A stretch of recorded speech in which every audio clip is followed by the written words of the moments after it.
اعوذ باللہ من الشیطان الرجیم بسم اللہ الرحمن الرحیم وَاعْلَمُوا أَنَّمَا غَنِمْتُم مِّن شَيْءٍ فَأَنَّ لِلَّهِ خُمُسَهُ وَلِلرَّسُولِ وَلِذِي الْقُرْبَى وَالْيَتَامَى وَالْمَسَاكِينِ وَابْنِ السَّبِيلِ۔ یہاں سے سورۃ انفال کا دوسرا حصہ شروع ہو رہا ہے اور اس میں پہلے حصے کا اعادہ ہے۔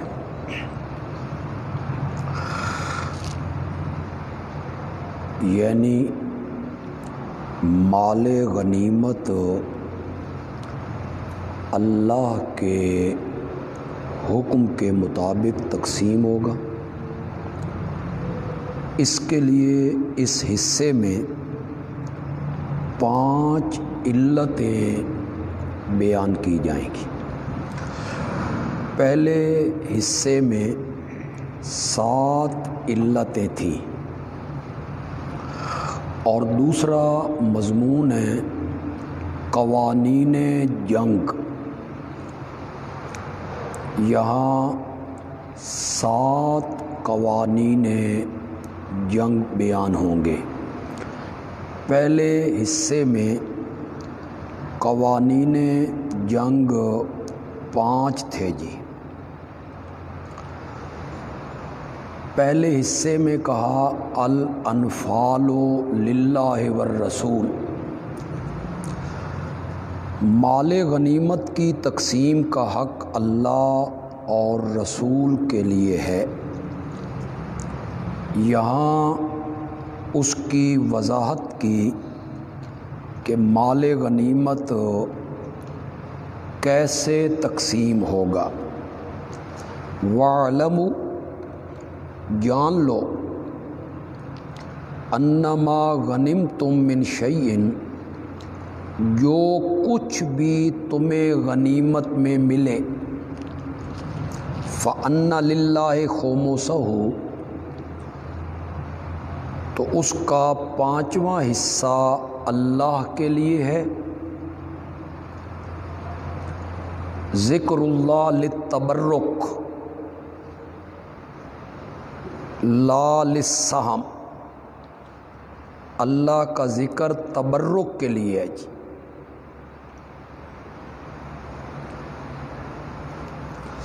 یا معنی یہ ہوگا کہ 5واں حصہ اللہ کے حکم کے مطابق دے دو۔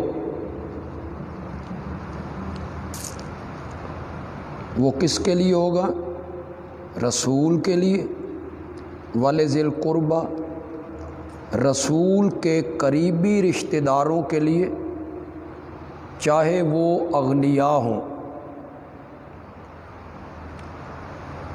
یتیموں کے لیے، مسکینوں کے لیے اور مسافروں کے لیے۔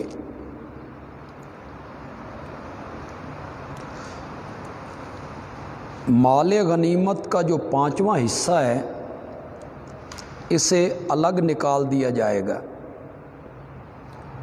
وہ کس کو ملے گا؟ اللہ کے نبی کو، اللہ کے نبی کے قریبی رشتہ داروں کو،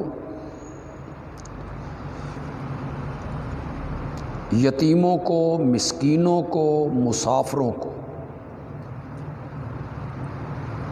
ان کان ذا حاجت، اگر یہ حاجت مند ہیں تو 5ویں حصے میں سے ان کو دیا جائے گا۔ باقی 4 حصے مجاہدین میں تقسیم ہو جائیں گے، بعین طور کہ سوار کے لیے 2 حصے اور پیدل مجاہد کے لیے 1 حصہ۔ ان کنتم آمنتم باللہ، ہمارے اس حکم پہ عمل کرو اگر تم ایمان رکھتے ہو اللہ پر اور اس چیز پر جو ہم نے اتاری اپنے بندے پر فیصلے کے دن یوم التقل جمعان، جس دن لڑی تھیں دو جماعتیں۔ یہ یوم الفرقان یوم بدر ہے جی، جس دن اللہ نے حق و باطل کے درمیان فرق کر دیا، فیصلہ کر دیا۔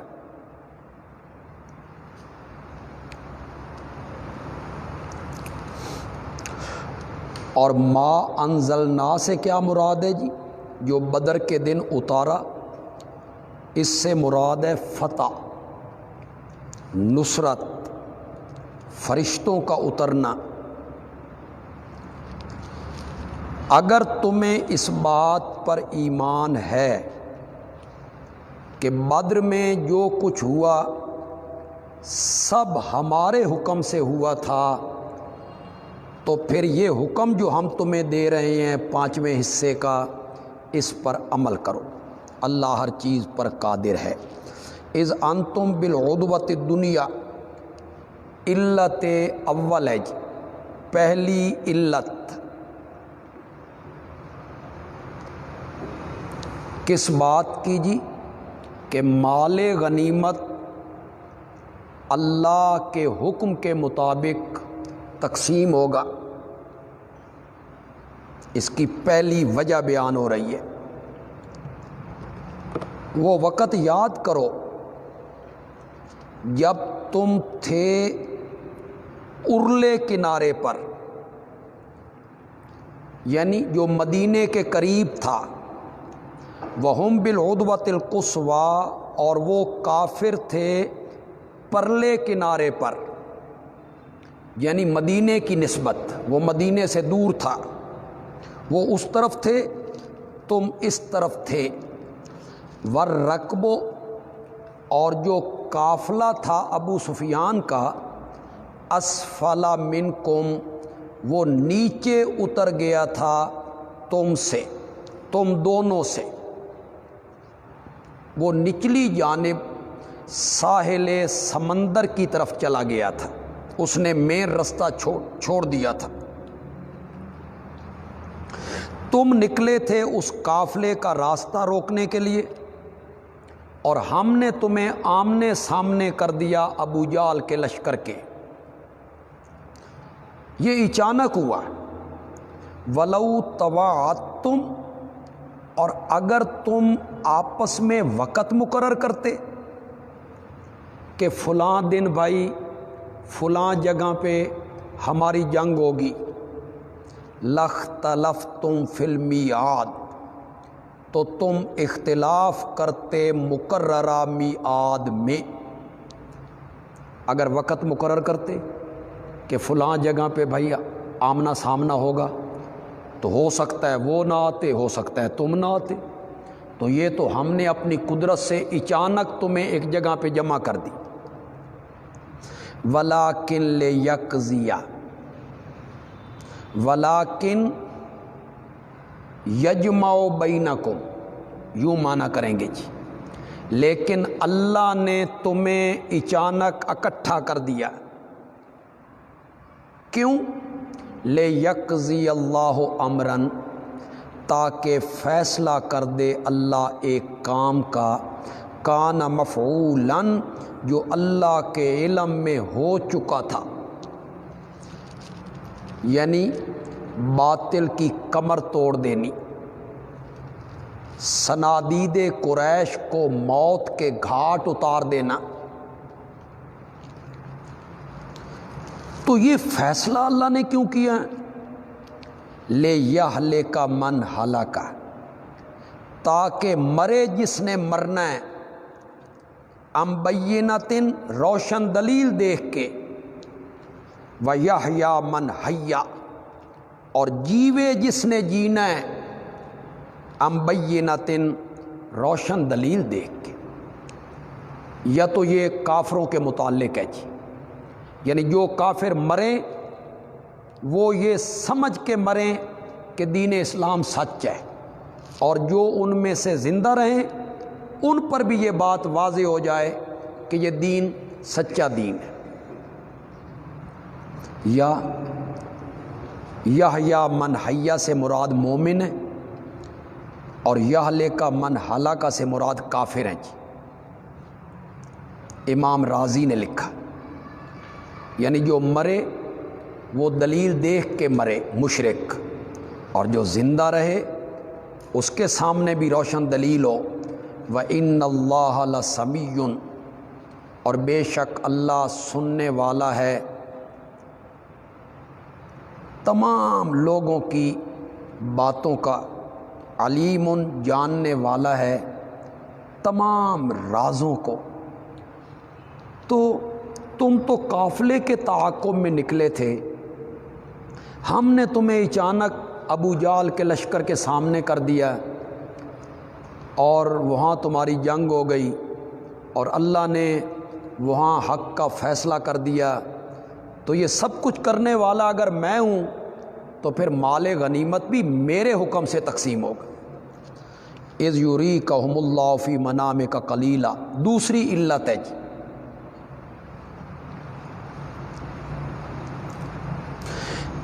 جب دکھائے تجھے ہم وہ کافر اللہ نے فی منامک تیری نیند میں، خواب میں، قلیلاً تھوڑے، اللہ نے نبی پاک کو خواب میں دکھایا کہ کافر تھوڑے ہیں۔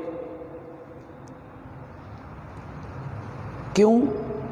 انجام کے لحاظ سے انہوں نے تھوڑا ہونا تھا، یہ جتنے بدر میں آئے کھڑے تھے ان میں سے اکثریت تو دائرہ اسلام میں داخل ہو گئی تھی، انجام کے لحاظ سے یہ تھوڑے ہی تھے۔ وَلَوْ أَرَاكَهُمْ كَثِيرًا، اور اگر اللہ دکھاتا تجھے وہ کافر بہت، اور آپ مسلمانوں کو بتاتے کہ میں نے خواب میں دیکھا ہے کہ وہ کافر بہت ہیں، لَفَشِلْتُمْ، تو تم سست پڑ جاتے۔ شاہ ولی اللہ صاحب نے بزدلی کا معنی کی۔ وَلَتَنَازَعْتُمْ فِي الْأَمْرِ، فی الامر فی امر القتال، اور تم جھگڑتے قتال کے معاملے میں، پھر تم جھگڑتے کہ بہت زیادہ ہیں جی، پہلے تیاری کریں جی، کوئی ہتھیار خریدیں جی۔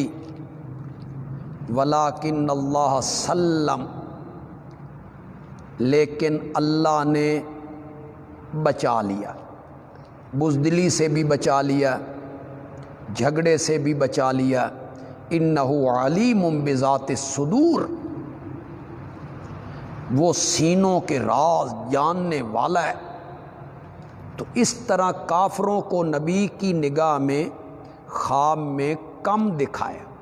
نبی پاک نے صحابہ کے سامنے ذکر کیا کہ وہ تو تھوڑے ہیں، تو صحابہ نے پھر جرأت سے مقابلہ کیا، تو یہ سب کچھ کرنے والا میں ہوں، تو پھر مال غنیمت بھی میرے حکم کے مطابق تقسیم ہوگا۔ وَإِذْ يُرِيكُمُوهُمْ، تیسری علت ہے جی،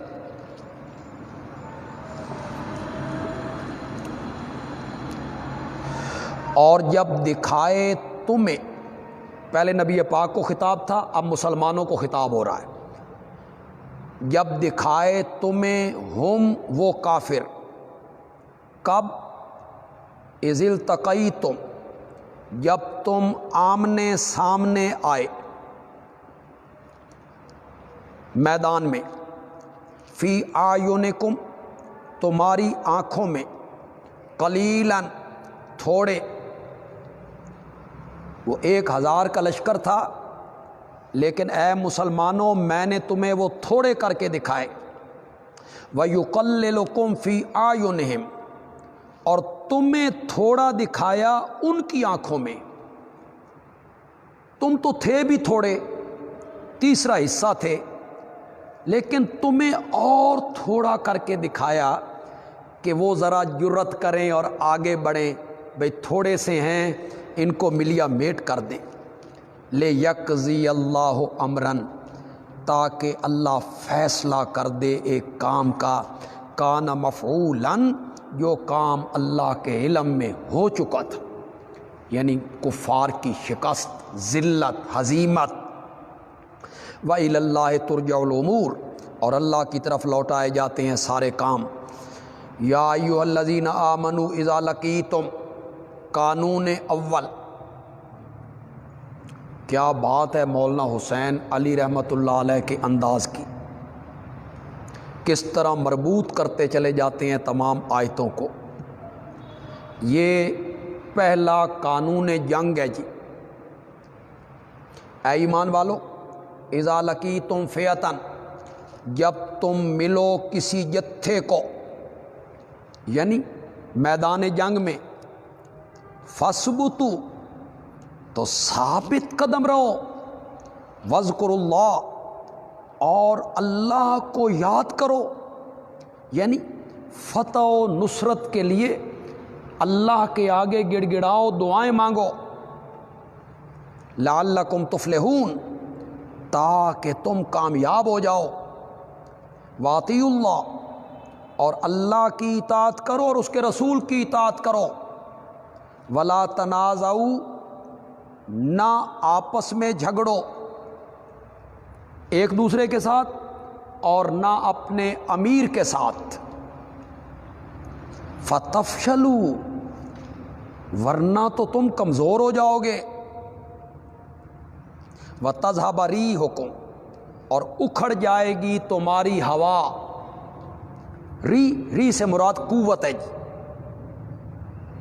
تمہاری شان و شوکت، دبدبہ۔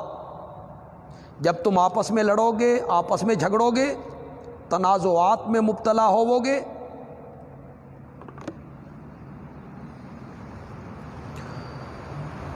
تو تم بزدل ہو جاؤ گے، کمزور پڑ جاؤ گے، تمہاری ہوا اکھڑ جائے گی، شان و شوکت ختم ہو جائے گی۔ وَاصْبِرُوا، صبر کرو، کس پر؟ مصائب جنگ پر۔ بے شک اللہ صبر کرنے والوں کے ساتھ ہے۔ وَلَا تَكُونُوا كَالَّذِينَ، اخلاص سے نیت کی تعلیم دی جا رہی بطور زجر، کہ نیت مخلصانہ ہونی چاہیے۔ وَلَا تَكُونُوا كَالَّذِينَ خَرَجُوا مِن دِيَارِهِمْ، مت ہو وہ ان لوگوں کی طرح جو نکلے اپنے گھروں سے، بطرًا، اتراتے ہوئے۔ لشکر ابو جہل مراد ہے جی، یہ مکے سے نکلے تھے بڑی چھاتیاں تان کے اتراتے ہوئے۔ مسلمان کون ہوتے ہیں ہمارے قافلے کو روکنے والے؟ ان میں اتنی جرت آ گئی ہے، آج ہم ان کا صفایا کر دیتے ہیں۔ وریا الناس، اور نکلے تھے لوگوں کو دکھلانے کے لیے۔ وَيَصُدُّونَ عَن سَبِيلِ اللَّهِ، اور کردار ان کا یہ ہے کہ روکتے ہیں اللہ کی راہ سے۔ وَاللَّهُ بِمَا يَعْمَلُونَ مُحِيطٌ، اور اللہ ان کے اعمال کو گھیرنے والا ہے۔ ایسے لوگ اللہ کے احاطہ علم میں ہیں۔ وَإِذْ زَيَّنَ لَهُمُ الشَّيْطَانُ أَعْمَالَهُمْ، علت چہارم، رابع، چوتھی علت ہے جی۔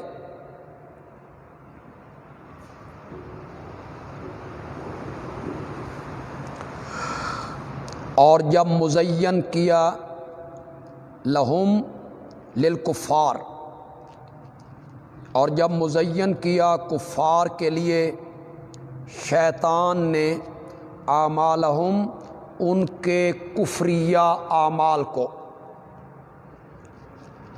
مزین کیا بذریعہ وسوسہ،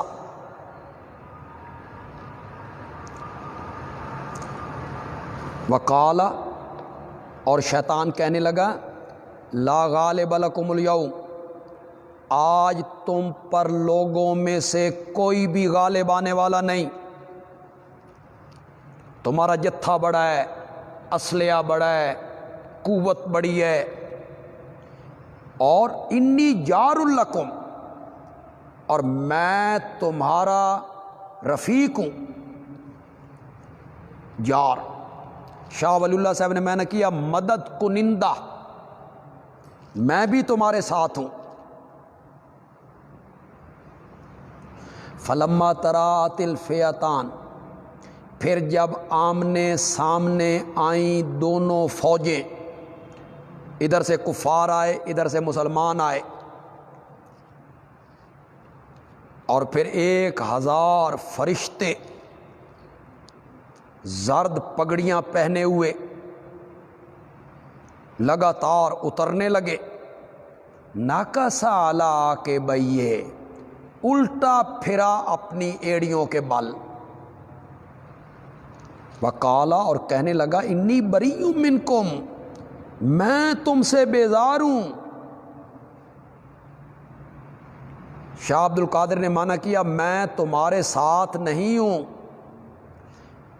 انی ارا ما لا ترون، میں دیکھتا ہوں جو تم نہیں دیکھتے ہو۔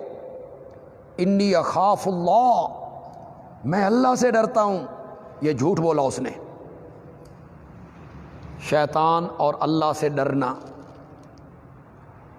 واللہ شدید العقاب، کچھ علماء کا خیال یہ ہے کہ ایک قبیلے کا سردار تھا سراقہ، یہ شیطان اس سردار کی شکل میں، سراقہ کی شکل میں بدر میں آیا تھا۔ مشرکین کو ملا، کفار کو ملا، انہیں کہا میں تمہارے ساتھ ہوں، میرا قبیلہ پورا آ رہا ہے، لشکر آ رہا ہے، آج تم پر غالب آنے والا کون ہے؟ فرشتے اترے، اس نے دیکھے تو یہ الٹا بھاگا۔ کچھ علماء کا یہ خیال ہے، تفسیر خازن نے لکھا،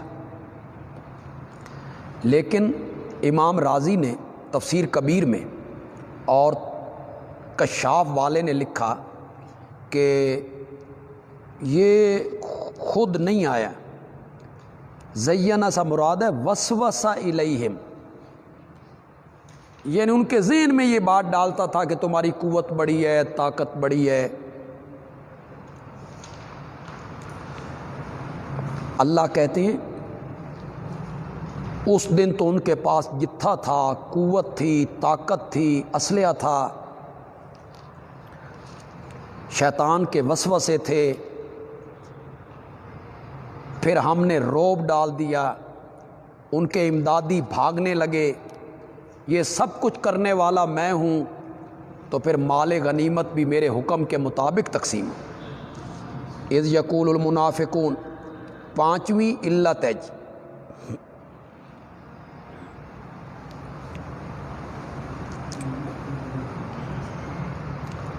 جب کہا منافقوں نے، والذین فی قلوبہم مرض، اور ان لوگوں نے جن کے دلوں میں بیماری ہے نفاق والی، کیا کہا؟ غر ہؤلاء دینہم، دھوکے میں ڈال دیا ہے ہؤلاء ان مسلمانوں کو، دینہم ان کے دین نے۔ بدر میں کوئی منافق نہیں تھا جی، 313 میں کوئی ایک بھی منافق نہیں تھا جی۔ یہ کہنے والے کون ہیں؟ جو مدینے میں بیٹھے ہوئے تھے، مدینے میں رہنے والے منافق جو قتال میں، لڑائی میں، بدر میں نہیں آئے۔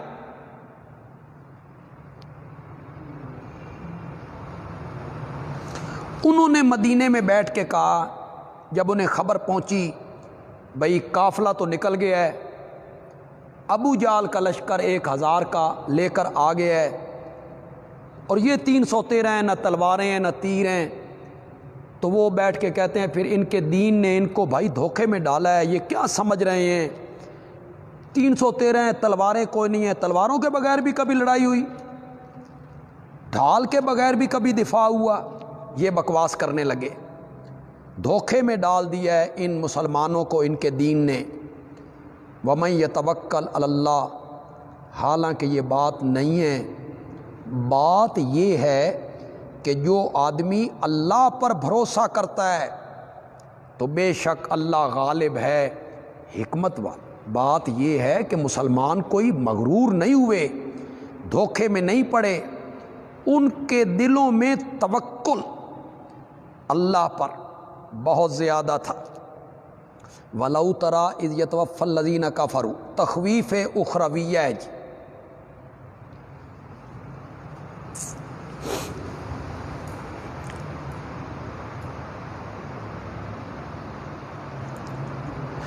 کبھی تو دیکھے،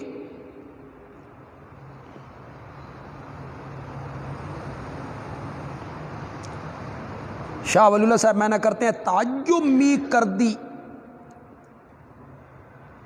اگر می دیدی، اگر تو دیکھے تو تعجب کرے۔ شاہ عبد القادر صاحب نے کیا کبھی تو دیکھے، اذ یتوفی الذین کفروا الملائکہ، جب جانیں قبض کرتے ہیں کافروں کی فرشتے۔ کئی مفسرین نے لکھا الذین کفروا سے مراد وہ کفار ہیں جو بدر میں مارے گئے تھے۔ ابو جال مارا گیا، امیہ مارا گیا، عتبہ مارا گیا، شیبہ مارا گیا، بڑے بڑے صنادید، بڑے بڑے چودھری۔ کاش تو اس حالت کو دیکھے جب روحیں قبض کرتے تھے فرشتے، یضربون وجوہہم، تو مارتے تھے ان کے چہروں پر، وادبارہم، اور ان کی پیٹھوں پر، وذوقوا اے یقال لہم، ان سے کہا جاتا تھا ذوقوا عذاب الحریق، چکھو جلنے کا عذاب۔ ذالک بما قدمت ایدیکم، یہ سزا ہے ان اعمال کی جو تمہارے ہاتھوں نے آگے بھیجا۔ بما شرک، تم مشرک تھے۔ وَأَنَّ اللَّهَ لَيْسَ بِظَلَّامٍ لِلْعَبِيدِ، اس لیے کہ اللہ اپنے بندوں پہ ظلم نہیں کرتا،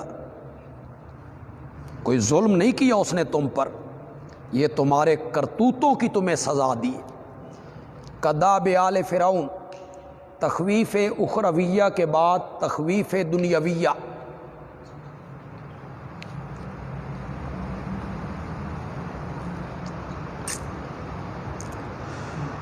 کداب آل فرعون اصل میں تھا دابہم کداب آل فرعون، یہ خبر ہے مبتدا محذوف کی۔ دابہم کداب آل فرعون، حالت ان کی مثل حالت فرعونیوں کے ہے۔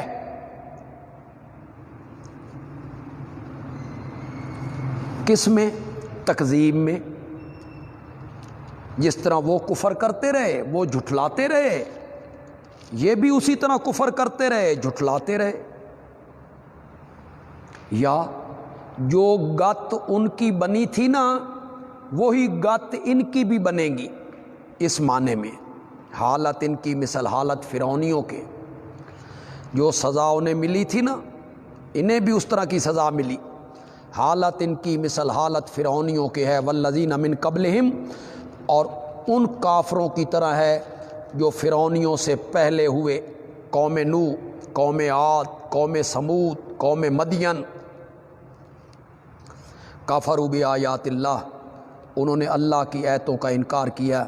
فأخذہم اللہ بذنوبہم، اللہ نے انہیں پکڑ لیا ان کے گناہوں کی وجہ سے۔ ان اللہ قوی، جملہ تعلیلیہ ہے، اللہ پکڑ سکتا ہے، بے شک اللہ زور آور ہے، سخت عذاب کرنے والا ہے۔ انہیں پکڑا فرعونیوں کو، انہیں بھی پکڑ لی۔ ذالک بأن اللہ، یہاں دو لفظ لکھیں گے جی، ذالک البیان لتستیقنوا،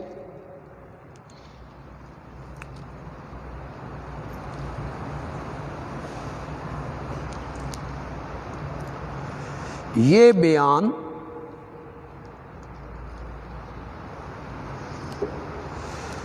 یہ جو ہم بیان کر رہے ہیں یہ بیان اس لیے کہ تم یقین کر لو، یہ معنی ہوگا جی۔ یہ بیان کہ فرعونیوں کو پکڑا، پہلے مال دیا، سلطنت دی، قوت دی، طاقت دی، حکومت دی، زمینیں، باغات، پھر پکڑ لیا، ہر چیز چھین لی۔ یہ بیان اس لیے تاکہ تم یقین کرو کس بات کا؟ ان اللہ لم یک مغیرن، بے شک اللہ نہیں بدلنے والا کسی نعمت کو، انعمہا علی قوم، جو اس نے کسی قوم پہ کی ہے، یعنی خوشحالی دی ہے، صحت دی ہے، جوانی دی ہے، مال دیا ہے، اس نعمت کو اللہ بدلتا نہیں ہے، حتیٰ یغیروا ما بانفسہم، یہاں تک کہ وہ خود بدل ڈالیں اپنے آپ کو، یعنی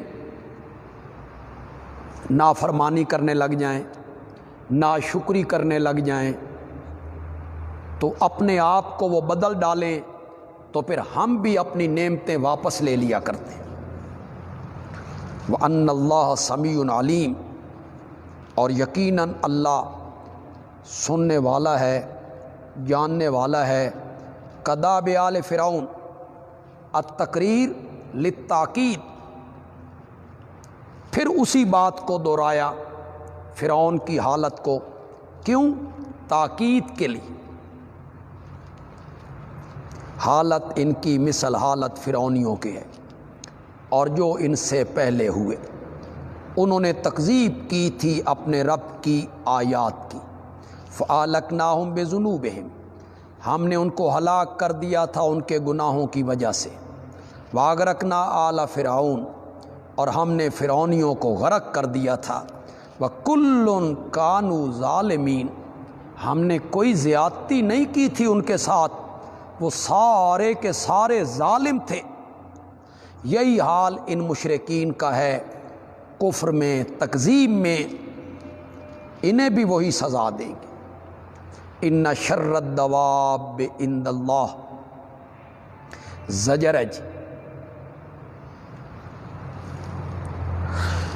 تمام جانداروں میں سے بدتر جانور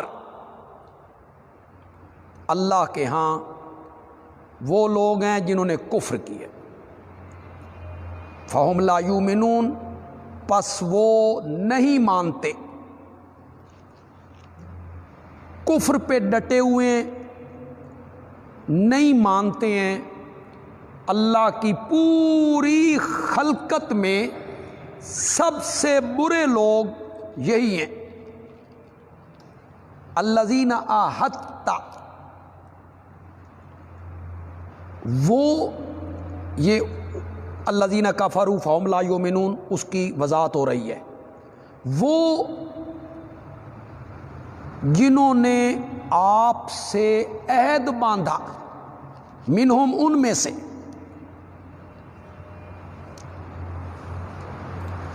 جن سے آپ نے عہد باندھا، ثم ینقضون عہدہم، پھر وہ توڑ دیتے ہیں اپنے عہد کو، فی کل مرۃ، ہر مرتبہ، وہم لا یتقون، اور وہ ڈرتے نہیں عہد شکنی سے،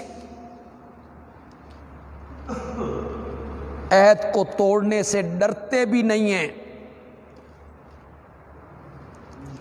یہ کون ہے جی؟ یہ ہیں جی یہودیوں کا قبیلہ بنو قریظہ، جو مدینے سے 5-7 کلومیٹر کے فاصلے پر آباد تھے، بنو قریظہ۔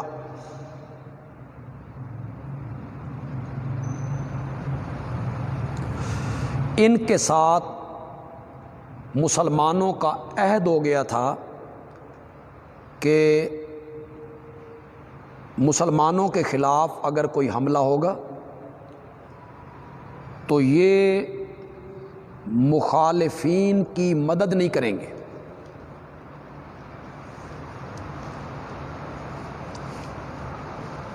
چنانچہ بدر کی لڑائی میں بنو قریظہ نے مشرکین کو اسلحہ فراہم کیے،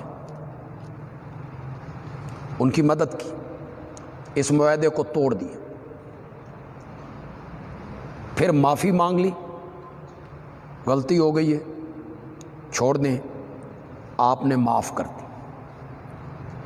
پھر خندق میں انہوں نے دوبارہ معاہدہ توڑا. سورت احزاب میں آپ نے پڑھ لیا ہوگا، جی پڑھا ہے نا، سورت احزاب میں یہ سارا واقعہ آپ نے پڑھ لیا ہوگا. دوبارہ معاہدہ انہوں نے توڑ دی، پھر ان کا محاصرہ ہو گیا. کتنے دن محاصرہ جاری رہا، پھر فیصلہ ہو گیا کہ ان کے مردوں کو قتل کر دیا جائے، بچوں کو غلام، عورتوں کو لونڈیاں. تقریباً 650 یہودی ایک دن میں قتل کیے گئے، مار دیے. بنو قریظہ اس کی طرف اشارہ ہو رہا. تمام ڈنگروں سے بڑے ڈنگر یہی لوگ ہیں. فَإِمَّا تَسْقَفَنَّهُمْ فِي الْحَرْبِ دوسرا قانون ہے جی.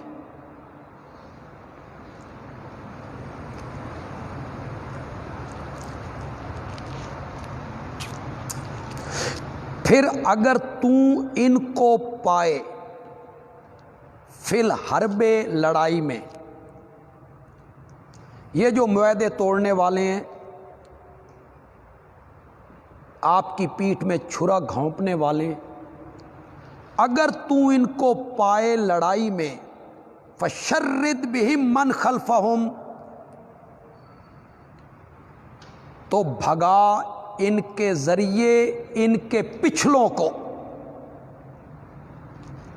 شرد فرق،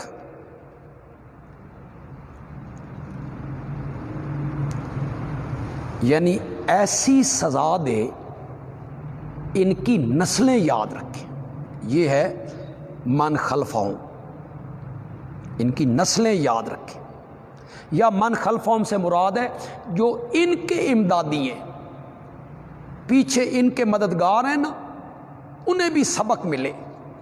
لعلہم یذکرون، شاید کہ وہ عبرت پکڑے. تو بنو قریظہ نے 2 مرتبہ معاہدے کو توڑ دیا. بدر میں توڑا، پھر احد میں توڑ دیا. اس کی نسبت سے اللہ کہہ رہے ہیں وَإِمَّا تَخَافَنَّ مِن قَوْمٍ خِيَانَةً، اور اگر آپ خوف کریں کسی قوم سے، خیانتاً دھوکے کا، دغا بازی کا. قوم سے مراد وہ قوم ہے جس سے آپ کا کوئی معاہدہ ہوا ہے اور آپ خوف کرتے ہیں کہ یہ معاہدہ توڑ دیں گے یا توڑنے والے ہیں. فَانبِذْ إِلَيْهِمْ، تو میرے پیغمبر تو پھینک دے وہ معاہدہ ان کی طرف. علی سواء، واضح طور پر. نیلوی صاحب نے معنی کیا مساوات کو ملحوظ رکھ کر. مطلب کیا ہے؟ اس طرح آپ معاہدہ واپس کر دیں کہ مسلمانوں کو بھی پتہ چل جائے کہ اب ہمارا ان سے کوئی معاہدہ نہیں، اور انہیں بھی پتہ چل جائے کہ مسلمان نے ہمارا معاہدہ واپس کر دیا ہے. یہ ہے علی سواء، علم میں برابر ہو جاؤ.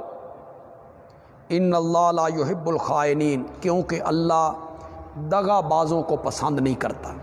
تو آپ نے بھی معاہدہ توڑنا ہے تو دھوکے سے نہیں توڑنا، بلکہ واضح طور پہ توڑنا ہے تاکہ ان پر واضح ہو جائے کہ مسلمانوں نے اپنا معاہدہ واپس کر دیا. وَلَا يَحْسَبَنَّ الَّذِينَ كَفَرُوا، اور نہ سمجھے کافر لوگ، سبقوا کہ وہ بھاگ نکلیں گے؟ انہم لا یعجزون، بے شک وہ عاجز نہیں کر سکتے، اللہ سے بھاگ نہیں سکتے۔ وَأَعِدُّوا لَهُم مَّا اسْتَطَعْتُمْ، تیسرا قانون ہے جی، قانون ثالث،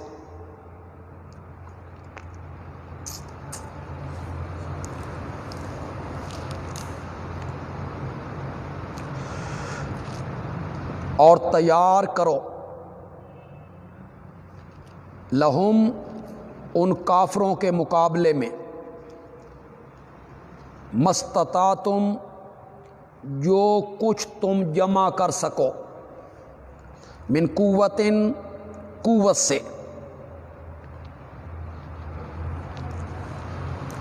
قوت سے مراد کیا ہے جی؟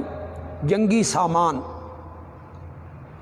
جنگی ساز و سامان، تدبیریں، ومن رباط الخیل، اور گھوڑے پالنے سے، جنگ کے لیے گھوڑے پالنے۔ آج کل ٹینک ہیں، توپیں ہیں، جہاز ہیں، یہ جنگی سامان ہے۔ اس زمانے میں وہ جنگی سامان تھے، گھوڑے مجاہدوں کے لیے وہ استبل تھے اور بیت المال میں پالے جاتے تھے۔ تو جتنی قوت ہے جمع کرو، تلواریں ہیں، تیر ہیں، ڈھالیں ہیں، گھوڑے ہیں۔ ترہبون بھی عدو اللہ،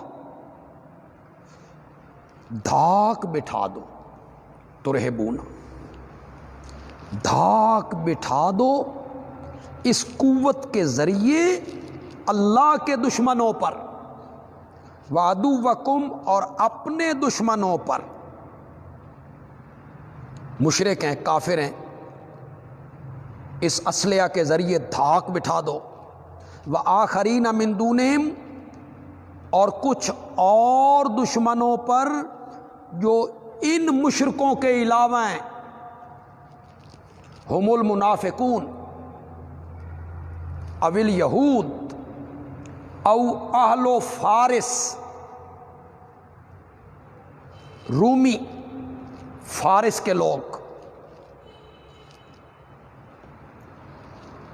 ان پر بھی دھاک بیٹھ جائے۔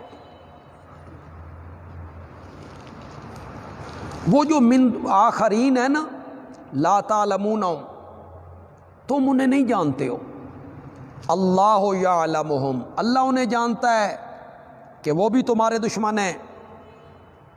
تو تمہارا جنگی ساز و سامان اس طرح ہونا چاہیے کہ اس کے ذریعے تمہارا رعب بیٹھ جائے دشمنوں پر۔ وما تنفقوا من شیء فی سبیل اللہ، ترغیب الی الانفاق۔ ظاہر بات ہے جنگی سامان، اسلحہ تب خریدا جائے گا جب پیسہ ہوگا، لوگ پیسہ خرچ کریں گے، انفاق فی سبیل اللہ ہوگا، تو جہاد کے لیے ساز و سامان خریدا جائے گا۔ اور جو بھی تم خرچ کرو گے، من شیء، کوئی چیز اللہ کی راہ میں، یوفی الیکم، تمہیں اس کا پورا پورا بدلہ دیا جائے گا اور تم پر کوئی زیادتی نہیں کی جائے گی۔ وَإِن جَنَحُوا لِلسَّلْمِ، چوتھا قانون ہے جی،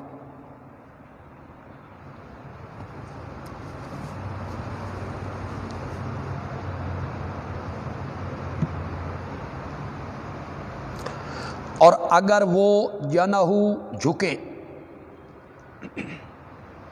للسلم، صلح کے لیے، یعنی کفار اور مشرکین ہتھیار پھینک دیں، صلح کرنا چاہیں، فجنا لہا، تو آپ بھی اس صلح کے لیے مائل ہو جائیں۔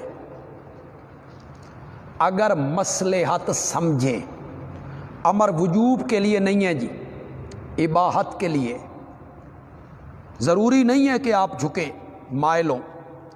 اگر مصلحت سمجھیں کہ ٹھیک ہے تو پھر آپ بھی مائل ہو جائیں۔ وتوکل علی اللہ، اس صلح میں اگر ان کے دل میں کوئی خباثت ہے تمہیں نقصان پہنچانے کی تو اللہ پہ بھروسہ رکھ، انہ هو السمیع العلیم، جملہ تعلیلیہ ہے، اس لیے کہ وہی ہے ہر ایک کی پکار کو سننے والا، اور وہی ہے ہر ایک کی حالت کو جاننے والا۔ وَإِن يُرِيدُوا أَن يَخْدَعُوكَ، آگے خود یہ چیز آ گئی جی، اگر وہ چاہیں گے کہ تجھے دھوکہ دیں، یعنی سلو اس نیت سے کر رہے ہیں کہ تم تیاری سے بے پرواہ ہو جاؤ، تم کہو اب تو سلو ہو گئی ہے، اب کیا ضرورت ہے اتنے مال سامان جمع کرنے کی۔ اگر وہ چاہیں گے کہ تجھے دھوکہ دیں تو میرے پیغمبر کوئی پرواہ نہ کر، فَإِنَّ حَسْبَكَ اللَّهُ، بے شک اللہ تجھے کافی ہے، وَهُوَ الَّذِي أَيَّدَكَ، وہی اللہ نا جس نے تجھے قوت عطا کی، بِنَصْرِهِ، اپنی غیبی مدد سے، یعنی ملائکہ، وَبِالْمُؤْمِنِينَ، اور اس نے تجھے قوت دی ساتھ مومنوں کے، یعنی ظاہری مدد سے، بِنَصْرِهِ غیبی مدد فرشتوں کے ذریعے، وَبِالْمُؤْمِنِينَ ظاہری طور پر مومنوں کی جانثاروں کی ایک جماعت تجھے دے دی، وَأَلَّفَ بَيْنَ قُلُوبِهِمْ، اور الفت ڈال دی ان کے دلوں کے درمیان، وہی اللہ تیری مدد کرے گا، وہی اللہ تیری مدد کرے گا جس نے الفت ڈال دی ان کے دلوں کے درمیان۔ مدینے کے دو قبیلے تھے جی، اوس اور خزرج، بڑے قبیلے تھے، ان کے مابین 120 سال سے مخالفت چلی آ رہی تھی، 120 سال سے جنگیں ہوتی، لڑائیاں ہوتی، دشمنیاں ہوتی۔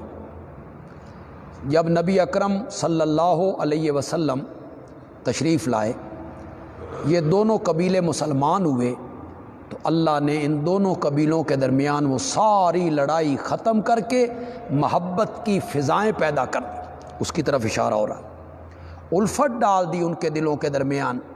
لو انفقت ما فی الارض جمیعا، میرے پیغمبر اگر آپ خرچ کرتے نا جو کچھ زمین میں ہے سارے کا سارا، ان کے مابین الفت ڈالنے کے لیے، ان کے درمیان سلو کروانے کے لیے اگر آپ ساری زمین کا خزانہ خرچ کر دیتے نا، ما الفت بین قلوبہم، آپ ان کے دلوں کے درمیان الفت نہیں ڈال سکتے تھے، ولیکن اللہ الف بینہم، لیکن اللہ نے الفت ڈالی ان کے درمیان، انہ عزیز حکیم، جملہ تعلیلیہ ہے اس لیے کہ وہ غالب ہے، حکمت والا ہے۔ جو اللہ ایسا قادر ہے کہ دو قبیلوں کے درمیان جو اتنے بڑے دشمن ہیں کہ ساری کائنات کا خزانہ خرچ ہو جائے تو سلو نہ ہو، اور اللہ ان کے درمیان الفت ڈال سکتا ہے نا، وہ تجھے بھی مشرکین کے فریب سے بچا سکتا ہے۔ اگر یہ دھوکہ دینا چاہیں تو میں آپ کے ساتھ ہوں۔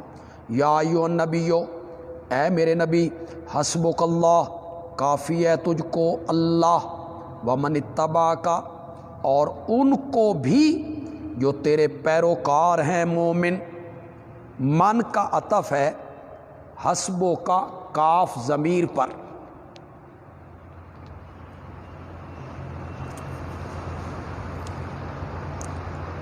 یعنی تجھے بھی اللہ کافی ہے اور تیرے جو پیروکار ہیں نا مومن، ان کو بھی اللہ کافی ہے۔ یہ لکھا جی رول معنی نے، بحر محیط نے، تفسیر کبیر نے، کہ من کا عطف کاف ضمیر پر ہے، علامہ ابن قیم رحمۃ اللہ علیہ نے زاد المعاد میں پہلی جلد میں اس پر تفصیلی گفتگو کی کہ من کا عطف کاف ضمیر پر ہے، معنی یہ ہے تجھے بھی اللہ کافی ہے اور جو تیرے پیروکار مومن ہیں ان کو بھی اللہ کافی ہے۔ اور کچھ لوگوں نے اس کا عطف کیا ہے اللہ پر، معنی یوں کیا ہے کافی ہے تجھ کو اللہ اور کافی ہے تجھ کو وہ مومن جو تیرے پیروکار ہیں۔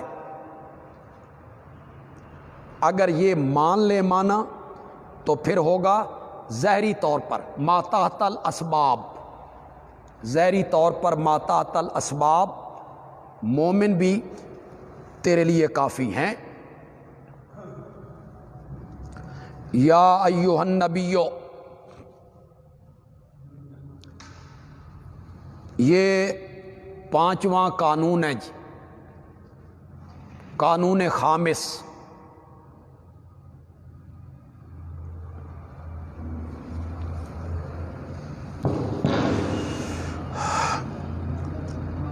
اے میرے نبی حرض المؤمنین علی القتال، حرض ابھار، حرض شوق دلا، رغبت دلا مومنوں کو علی القتال لڑائی پر، یعنی انہیں شوق دلا، انہیں رغبت دلا، انہیں تیار کر۔ ان یکم منکم، میرا وعدہ ہے کہ اگر ہوں گے تم میں سے 20 آدمی صابرون، صبر کرنے والے، ثابت قدم رہنے والے،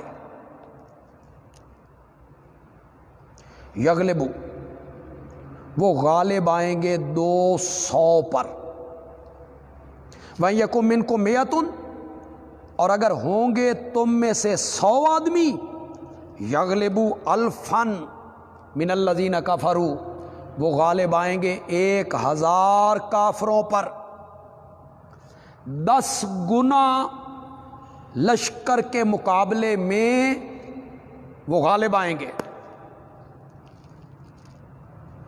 کیوں؟ بِأَنَّهُمْ قَوْمٌ لَا يَفْقَهُونَ، اس لیے کہ کافر ایسے لوگ ہیں جو سمجھ ہی نہیں رکھتے۔ الآن اب خفف اللہ عنکم، اللہ نے تم سے بوجھ ہلکا کر دیا ہے، خفف بوجھ ہلکا کر دیا ہے، وعلم ان فیکم ضعفا، اور اللہ نے معلوم کیا تم میں ضعفاً کمزوری، سستی۔ اب کیا ہے؟ فَإِن يَكُن مِّنكُم مِّئَةٌ، پس اگر ہوں تم میں سے 100 آدمی صابرۃ، ثابت قدم رہنے والے، یغلبوا مئتین، تو وہ غالب آئیں گے 200 پر، وَإِن يَكُن مِّنكُمْ أَلْفٌ، اور اگر ہوں تم میں سے 1000، یغلبوا الفین، تو وہ غالب آئیں گے 2000 پر، بِإِذْنِ اللہ، اللہ کے حکم سے، اور اللہ صبر کرنے والوں کے ساتھ ہیں۔ کچھ لوگوں نے اس کو ناسخ منسوخ کی بحث کی ہے یہاں۔ پہلے کیا تھا؟ 1000، 100، 1000، اب کیا ہے؟ 1000، 2000، یعنی دگنا، پہلے 10 گنا۔ تو الآن خفف اللہ عنکم، اس نے پہلے حکم کو منسوخ کر دی۔ حضرت صاحب کہتے ہیں حرز یہ منسوخ نہیں ہو سکتا، کیوں؟ ترغیب الی الجہاد ہے، ترغیب الی الجہاد بالاتفاق منسوخ نہیں ہے۔ ان یکم منکم، یہ خبر ہے،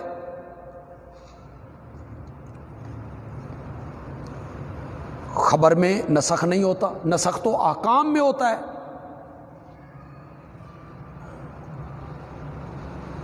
تو حضرت صاحب کیا معنی کرتے؟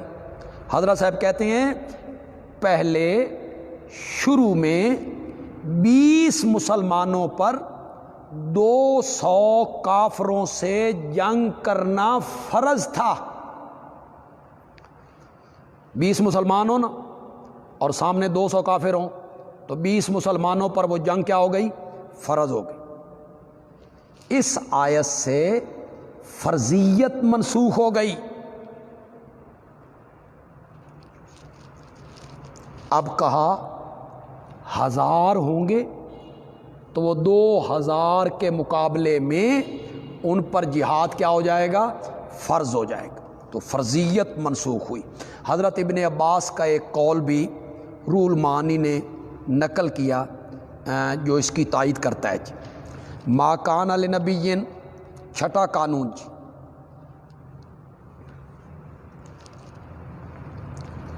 نہیں ہے کسی نبی کے لیے ان یکون لہو اسرا، کہ ہوں اس کے لیے قیدی، اس کے ہاتھ میں قیدی آئیں، حتی یسخن فی الارض، یہاں تک کہ خوب خون ریزی کرے زمین میں۔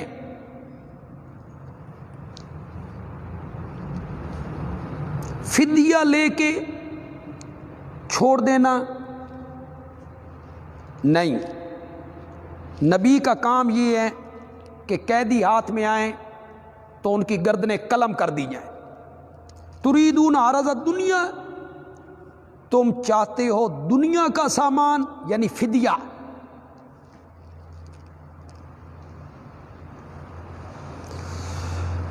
اور اللہ چاہتا ہے آخرت۔ واللہ عزیز الحکیم، اللہ غالب ہیں، حکمت والے ہیں۔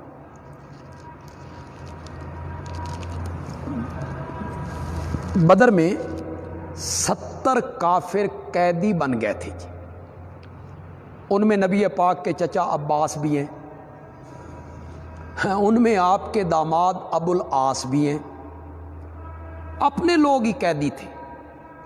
حضرت عباس کی جو مشکیں باندھی گئیں، ہاتھ ان کے باندھے گئے، تو اس کی تکلیف کی وجہ سے وہ ساری رات کراتے رہے، نبی پاک کو بھی نیند نہیں آئی۔ چچا ہے نا، تو یہ میں جتنے احباب اس میری بات کو سن رہے ہیں، جتنے علماء سن رہے ہیں، جتنے طلباء سن رہے ہیں، پہلے بھی انہوں نے اور علماء سے دورہ تفسیر پڑھا ہوگا، علماء اس آیت کی جو تفسیر کرتے ہیں ان کے ذہن میں ہوگی، وہ میری اس بات کو ذرا غور سے سنیں۔ یہ میں عام لوگوں کی بات کر رہا ہوں، عام مفسرین کی، آج کے علماء بھی یہی بیان کرتے رہتے ہیں۔ آپ نے مشورہ کیا کہ 70 جو قیدی ہیں ان کے ساتھ کیا سلوک کیا جائے۔ حضرت سیدنا صدیق اکبر رضی اللہ تعالیٰ عنہ اور ڈھیر سارے صحابہ کا مشورہ یہ تھا، اپنے رشتہ دار ہیں، فدیہ لے کے چھوڑ دیا جائے۔ فائدہ یہ ہوگا کہ اس فدیہ سے سامان جنگ خریدیں گے، مضبوط ہوں گے، قوت بنے گی، اور ہو سکتا ہے کہ انہیں بھی اللہ ایمان کی توفیق دے دے۔ حضرت سیدنا عمر رضی اللہ تعالیٰ عنہ، ان کا مشورہ یہ تھا کہ نہیں، انہوں نے جو کرتوت کیے ہیں، ان کے ہاتھ اگر ہم لگ جاتے تو یہ ہمیں کبھی معاف نہ کرتے، لہذا جس صحابی کا جو رشتہ دار قیدی ہے اس کے حوالے کیا جائے اور اسے کہا جائے کہ اس کی گردن قلم کر دی۔ آپ نے یہ مشورہ تسلیم نہیں کیا، حضرت سیدنا صدیق اکبر رضی اللہ تعالیٰ عنہ اور باقی صحابہ والا مشورہ آپ نے مان لی۔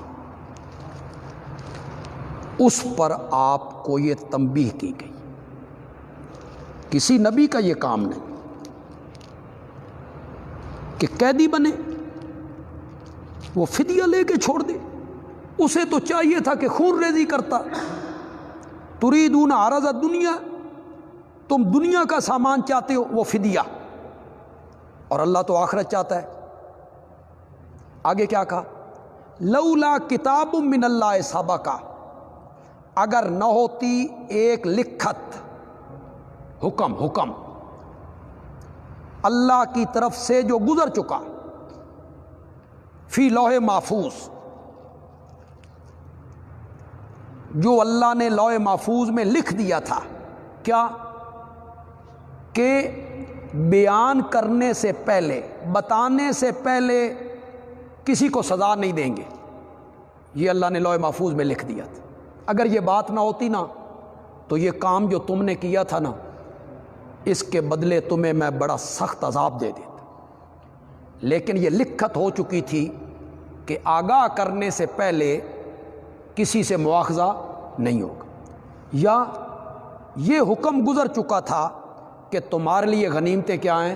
حلال ہیں، یا یہ حکم گزر چکا تھا کہ اہل بدر میں سے ہم نے کسی کو عذاب نہیں دینا۔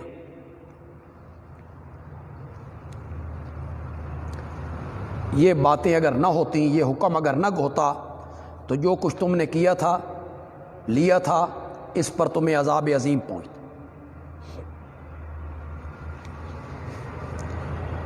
کہ یہ تنبیہ فدیہ لینے پہ ہوئی کہ تم نے فدیہ کیوں لیا، چھوڑا کیوں قیدیوں کو؟ تمہیں قیدی چھوڑنے نہیں چاہیے تھے، لیکن اب جو میں بات کہنا چاہتا ہوں، علماء اور طلباء اس کو غور سے سنیں گے۔ سورۃ محمد اس کی آیت نمبر 4،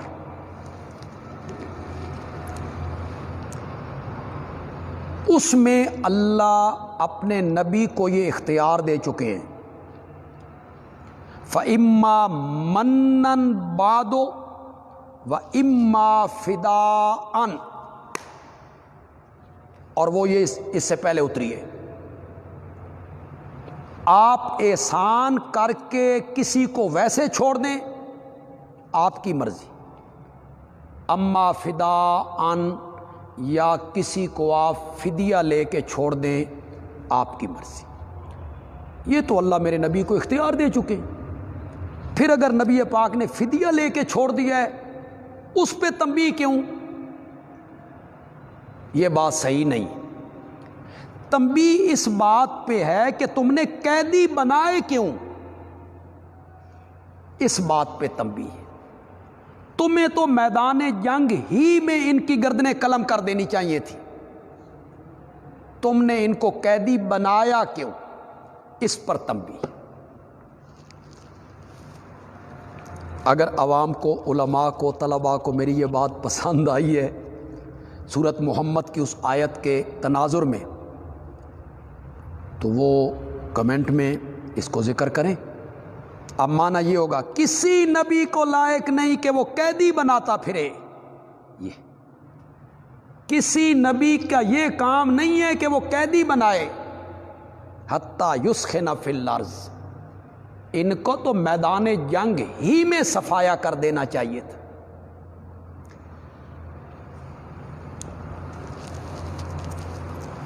ایک بات جو میرے دل میں اکثر کھٹکتی تھی، آج اللہ نے میرا شرح صدر کی ہے۔ سورۃ آل عمران میں ہم نے پڑھا، صحابہ کے بارے میں بالکل یہی لفظ آیا ہے، احد کے میدان میں جنہوں نے وہ چھوڑ دیا تھا درہ، تو اللہ تعالیٰ ان کے بارے میں کہتے ہیں تم میں کچھ وہ تھے جو دنیا چاہتے تھے، تو وہ مسئلہ مجھ سے حل نہیں ہو رہا تھا کہ یہ اللہ نے صحابہ اور دنیا، یہ لفظ تو اللہ نے نبی پاک کے بارے میں بول دیے، ما کان لنبی، یہ نبی پاک کا ذکر ہے، اور آگے اللہ کہتے ہیں تریدون عرض الدنیا، تو اللہ نے نبی پاک کے متعلق اور سارے صحابہ کے متعلق یہ جملہ بول دیا ہے، تم چاہتے ہو دنیا کا سامان، یعنی فدیہ، فَكُلُوا مِمَّا غَنِمْتُمْ، اب کھاؤ جو تمہیں غنیمت میں ملا ہے حلال طیب۔ صحابہ پریشان ہو گئے نا بھئی یہ فدیہ جو آیا ہے اس پہ تنبیہ ہو گئی ہے، تو فرمایا نہیں اب کھاؤ جو تمہیں غنیمت میں ملا حلال طیب، واتقوا اللہ، اللہ سے ڈرو، آئندہ ایسا کام نہیں کرنا، بے شک اللہ بخشنے والے مہربان ہیں۔ یا ایھا النبیو، 7واں قانون ہے جی،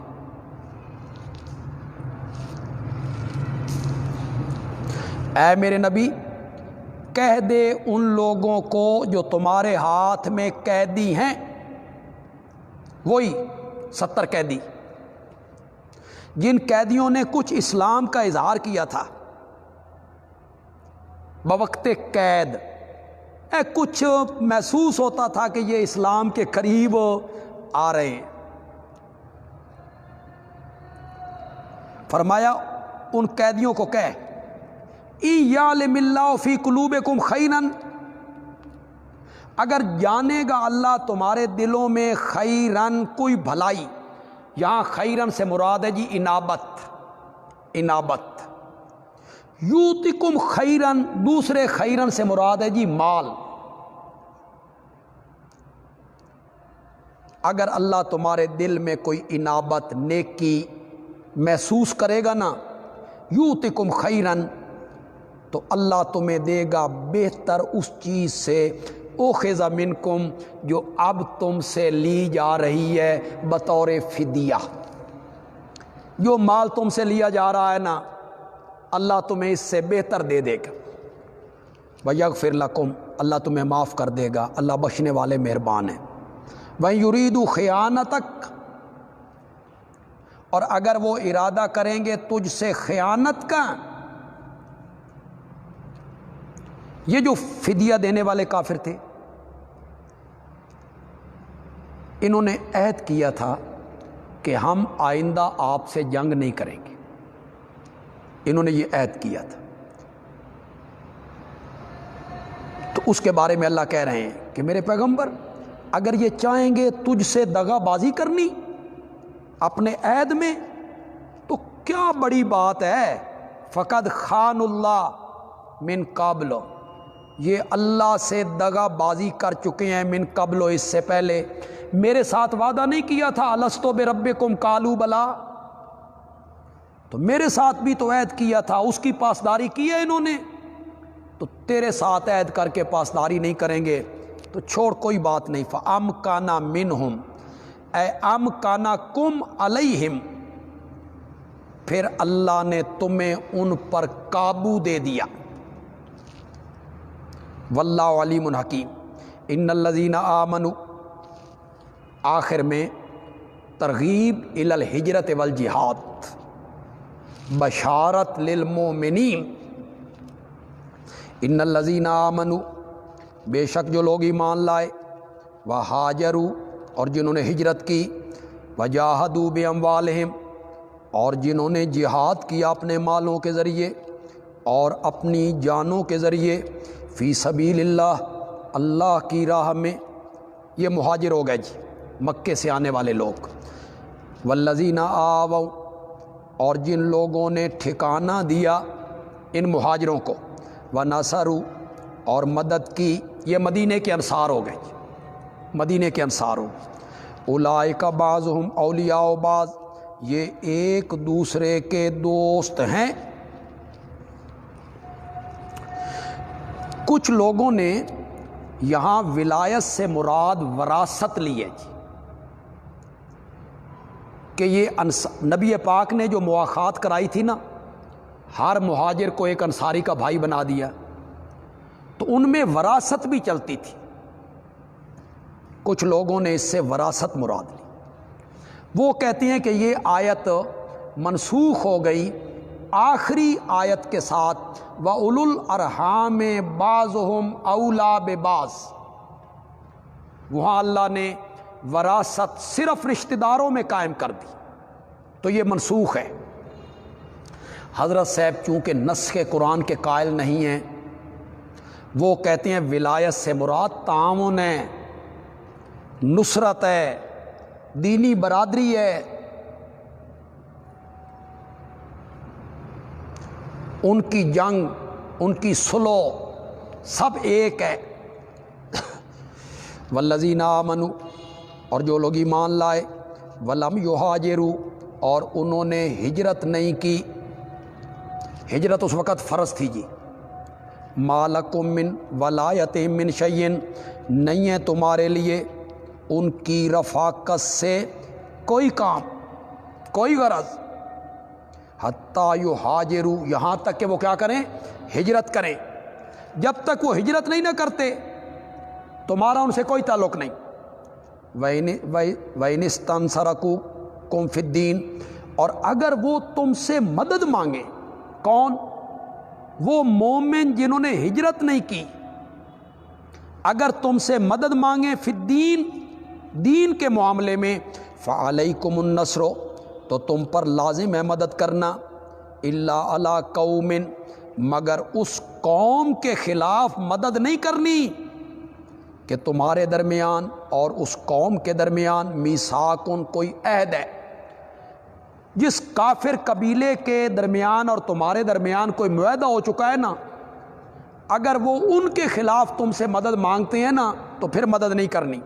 واللہ بما تعملون بصیر، اور اللہ تمہارے اعمال کو دیکھنے والے ہیں۔ والذین کفروا، اور جن لوگوں نے کفر کیا، بعضهم اولیاء بعض، وہ ایک دوسرے کے دوست ہیں۔ تو یہاں سے کوئی وراثت تو نہیں نا معنی ہو سکتا کہ وہ ایک دوسرے کے وارث ہیں۔ الا تفعلوا، اگر تم یہ کام نہیں کرو گے، کیا؟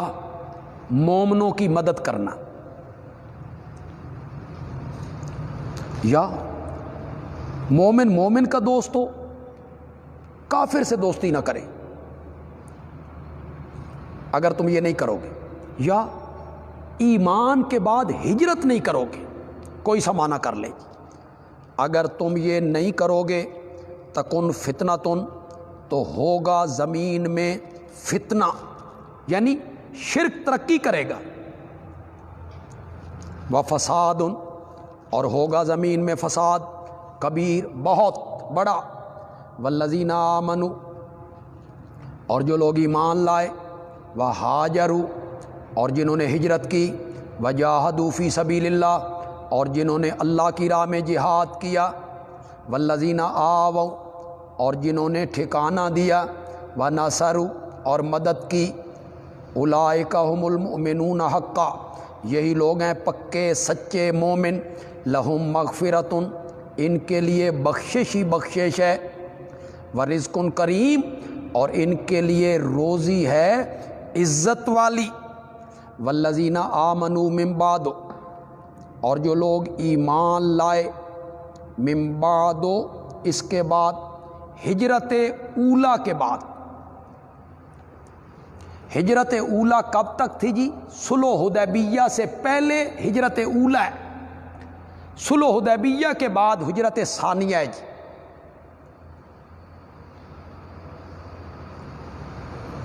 یا من بعد، ہجرت نبویہ کے بعد، نبی پاک کی ہجرت کے بعد وہ ایمان لائے، وہاجروا، اور پھر انہوں نے ہجرت بھی کی، وجاہدوا معکم، اور انہوں نے جہاد کیا تمہارے ساتھ مل کر کافروں سے، فاولئک منکم، وہ لوگ بھی تم ہی میں سے ہیں، صلح اور جنگ میں تم ہی میں سے ہیں، صلح اور جنگ میں۔ واولو الارحام بعضهم اولی ببعض، اور رشتہ دار آپس میں ایک دوسرے کی وراثت کے زیادہ حقدار ہیں۔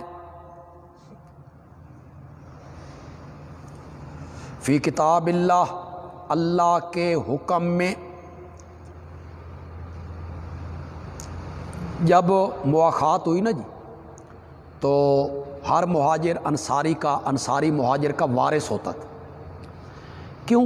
ان مہاجرین کے رشتہ دار تو مکے میں تھے اور وہ کافر تھے، اور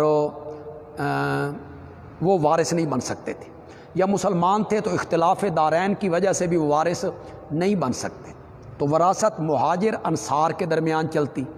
جب وہ بھی ہجرت کر کے آ گئے تو اب انصار مہاجر ان کی وراثت ختم ہو گئی، اب رشتہ داروں کے درمیان وراثت جاری ہوگی۔ ان اللہ بکل شیء علیم، اللہ ہر چیز کو جاننے والے ہیں۔ یہ جو آخری دو آیتیں ہم نے پڑھی ہیں، ان میں تقریباً تمام صحابہ آ گئے جی،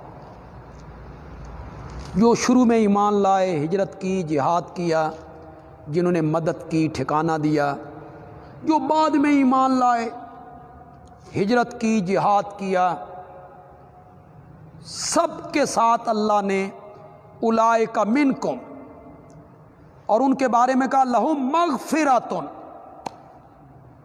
ان کے لیے مغفرت ہے، بخشش ہے، ورزق کریم، اور عزت کی روزی ہے ان کے لیے۔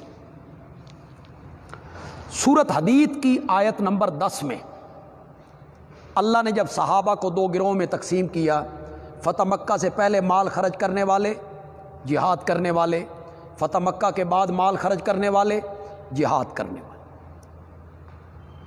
پہلوں کا مقام زیادہ ہے، یہ قرآن نے کہا، لیکن آخر میں کہا وَكُلًّا وعد اللہ الحسنى، فتح مکہ سے پہلے ایمان لانے والے یا فتح مکہ کے بعد ایمان لانے والے، جنت کا وعدہ میں نے سب سے کر لیا، کُلًّا وعد اللہ الحسنى۔ تو فتح مکہ کے دن ابو سفیان ایمان لائے، ہند ایمان لائیں، اکرمہ ایمان لائے، بہت سارے مسلمان ایمان لائے، جنہیں یہ طلقاء کہتے ہیں، اور کہتے ہیں یہ مجبوری کا ایمان تھا۔ میں کہتا ہوں مجبوری کا تھا یا غیر مجبوری کا تھا، اسے آپ چھوڑیں۔ سورۃ حدید کی آیت نمبر 10 کہتی ہے کہ پہلے مومن ہوں یا بعد میں ایمان لائیں، پہلے مال خرچ کریں یا بعد میں مال خرچ کریں، کُلًّا وعد اللہ الحسنى، سب سے ہم نے جنت کا وعدہ کر لی۔ تو جب ان سے اللہ نے جنت کا وعدہ کر لی، اور یہاں اللہ نے فرمایا لہم مغفرۃ، کوئی غلطی کوئی خطا ہو جائے تو میں نے ان کی مغفرت کا اعلان کر دیا، جنت کا وعدہ کیا۔ ایمان کا ذکر کیا تو فرمایا اولئک ھم المؤمنون حقا، پکے اور سچے کیا ہیں؟ مومن۔ میں نے کل بھی کہا تھا، میں آج پھر کہتا ہوں کہ سب سے پہلے ہم نے یہ فیصلہ کرنا ہے کہ سیدنا معاویہ رضی اللہ تعالیٰ عنہ صحابی ہیں یا نہیں ہیں، پہلے اس بات کا فیصلہ۔ اہل تشیع، جو کوئی اہل تشیع میں سے ساتھی میری اس گفتگو کو سن رہا ہے، وہ کوئی کومنٹ نہ کریں میری اس بات پر، وہ میرے مخاطب نہیں، وہ میرے مخاطب نہیں ہیں، ان سے میں مخاطب ہی نہیں، ان سے میں بات نہیں کر رہا ہوں۔ جن لوگوں کے تیروں سے سیدنا صدیق اکبر جیسا آدمی اور سیدنا فاروق اعظم جیسا آدمی اور سیدنا عثمان جیسا شخص جو شروع میں ایمان لائے اور آج تک روضہ رسول میں میرے نبی کے ساتھ ہیں، جن کے نشتر سے وہ لوگ نہیں بچے، وہ اگر معاویہ پہ تان کریں تو کون سی بڑی بات ہے؟ وہ ہمارے مخاطب نہیں۔ حضرت عائشہ آپ کے قلم اور زبان سے محفوظ نہیں، امہات المومنین محفوظ نہیں، صحابہ میں نبی پاک کے سسر، نبی پاک کے داماد، وہ آپ کی نشتر سے محفوظ نہیں۔ تو معاویہ کے متعلق اگر آپ بس زبانی کریں تو یہ کون سی بڑی بات ہے؟ معاویہ تو بعد کا آدمی ہے، آپ ہمارے مخاطب نہیں۔ ہمارے مخاطب ہیں وہ لوگ جو اہل سنت بن کے، اہل سنت کا لبادہ اوڑھ کے، تقیے کے پردے میں چھپ کے حضرت معاویہ، ان کے ساتھی عمرو بن العاص، ان لوگوں کے متعلق بکواس کرتے ہیں اور کتابیں اٹھا اٹھا کے جن کتابوں کا نہ سر نہ پیر، اٹھا اٹھا کے وہ پیش کرتے رہتے، فلاں نے یہ لکھا ہے، دلائل النبوہ میں یہ لکھا ہوا ہے، بیکی میں یہ لکھا ہوا ہے، یہ روایت ہے، یہ حدیث ہے، یہ تاریخ کی بات ہے۔ ہمارے مخاطب وہ ہیں، ان سے میں یہ کہنا چاہوں گا کہ تم رجال کی بات پیش کرتے ہو، فلاں مرد نے یہ، فلاں بندے نے یہ لکھا، فلاں امام نے یہ لکھا۔ میں ملا علی قاری کا ایک قول پیش کرنے لگا ہوں جو تمہارے سارے اس بیت عنکبوت جو تم نے مکڑی کا ایک گھر بنایا ہے مختلف کتابوں سے حوالے دے کے، میرا ایک حوالہ انشاءاللہ اس سارے گھر کو تباہ کر کے رکھ دے گا۔ ملا علی قاری نے الموضوعات الکبریٰ میں لکھا ہے کہ وہ تمام حدیثیں موضوع ہیں، سنو اور کان کی کھڑکیاں کھول کے سنو، جس طرح گفتگو کرتے ہو اور کتابیں اٹھا اٹھا کے دکھاتے ہو، سنو۔ ملا علی قاری نے الموضوعات الکبریٰ میں لکھا وہ تمام حدیثیں موضوع ہیں جن میں معاویہ کی برائی ہو، عمر ابن العاص کی برائی ہو، بنو امیہ کی برائی ہو۔ چلو، ملا علی قاری نے تمہارے سارے ڈھانچے کو گرا کے رکھ دیا ہے، جتنی روایتیں تم پیش کرتے ہو ملا علی قاری کہتا ہے کہ وہ ساری حدیثیں کیا ہیں؟ موضوع ہیں، من گھڑت ہیں، کوئی حدیث بھی پائے تکمیل کو نہیں پہنچتی ہے۔ کل میں نے کہا تھا حضرت حسن رضی اللہ تعالیٰ عنہ نے حضرت معاویہ رضی اللہ تعالیٰ عنہ سے صلح کر کے تمہارے سارے ڈھانچے کو گرایا۔ اگر معاویہ ظالم ہوتے، باغی ہوتے، غلط کار ہوتے تو حضرت علی کا بیٹا، بلکہ حضرت علی کے دونوں بیٹے، وہ معاویہ کے ساتھ صلح نہ کرتے، بیعت نہ کرتے۔ آج میں ایک قدم آگے بڑھ کے اور بات کہنے لگا ہوں۔ تاریخ کی کتابیں اٹھاتے ہو، البدایہ والنہایہ پیش کرتے ہو، الکامل پیش کرتے ہو، تو آؤ البدایہ والنہایہ کی 8ویں جلد اٹھاؤ۔ یہ روایتیں کیوں نہیں سناتے ہو لوگوں کو؟ وہ روایتیں سناتے ہو جس میں معاویہ کی برائی ہوتی ہو، تنقیص ہوتی ہو، یہ روایت کیوں نہیں سناتے ہو؟ سناؤ یہ روایت، تم میں جرأت ہے تو۔ البدایہ والنہایہ نے 8ویں جلد میں اس کو نقل کیا کہ حضرت حسن اور حضرت حسین دونوں بھائی ہر سال حضرت معاویہ کی خدمت میں دمشق جاتے تھے اور وہ ان کو وظائف دیتے تھے، 10 لاکھ، 3 لاکھ عطیے دیتے تھے، اور یہ دونوں بھائی ان سے وظائف وصول کرتے تھے۔ سوال میرا یہ ہے، اگر معاویہ کی حکومت ظالمانہ تھی، غاصبانہ تھی، تو ان سے وظیفے لینے والوں کی پوزیشن واضح کرو، ان سے وظیفے کیوں لیے گئے؟ یہ البدایہ والنہایہ میں لکھا ہوا ہے۔ حضرت عبداللہ ابن جعفر حضرت علی کے بھتیجے ہیں، حضرت حسین رضی اللہ تعالیٰ عنہ اور حضرت حسن رضی اللہ تعالیٰ عنہ ان کے چچا زاد بھائی ہیں، اور پھر بہنوئی بھی ہیں۔ حضرت زینب کے خامند ہیں، یزید کے سسر ہیں، اور حضرت زینب کے خامند ہیں۔ ان کے بارے میں روایات میں یہ موجود نہیں ہے کہ یہ حضرت معاویہ کے دربار میں بیٹھے ہوئے تھے تو ان کو خبر ملی کہ اللہ نے تمہیں بیٹے کی نعمت سے نوازا ہے، بیٹے کی نعمت سے نوازا ہے، تو حضرت معاویہ کے کہنے پر، حضرت معاویہ کے کہنے پر حضرت عبداللہ ابن جعفر نے اپنے اس بیٹے کا نام معاویہ رکھا۔ انہوں نے کہا آپ اپنے بیٹے کا نام معاویہ رکھیں، انہوں نے اپنے بیٹے کا نام معاویہ رکھا۔ ابو معاویہ ان کی کنیت ہے۔ اگر معاویہ اتنے برے تھے تو خاندان علی کے یہ افراد اپنے بیٹوں کے نام ان کے ناموں پر کیوں رکھ رہے ہیں؟ پھر حضرت عبداللہ ابن جعفر رضی اللہ تعالیٰ عنہ حضرت معاویہ سے وظائف وصول کرتے ہیں۔ یہ البدایہ والنہایہ میں تاریخ کی تمام کتابوں میں یہ لکھا ہوا ہے، کسی میں جرت ہے اسے توڑے۔